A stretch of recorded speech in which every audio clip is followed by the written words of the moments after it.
Poultry খাবেন, poultry, broiler poultry, যার জন্ম হচ্ছে 1-1.5 মাস আগে আর মৃত্যু হচ্ছে 1-1.5 মাস পরে। তার মানে কত অল্প টাইমের ভিতরে তার জীবনের সংক্ষিপ্ততা, কত অল্প টাইমের ভিতরে তার ছোট থেকে বড় হয়ে বেড়ে ওঠা। আর সেই মাংস আমরা প্রতিনিয়ত নেওয়া শুরু করেছি।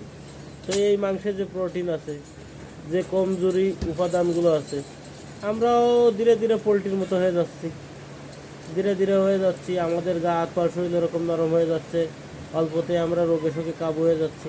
আমাদের ছেলে মেয়ে আরও কি বলে কমজোরি হচ্ছে, একেবারে নর্মালাইজ শিশু এইভাবে গ্রোথ নিচ্ছে।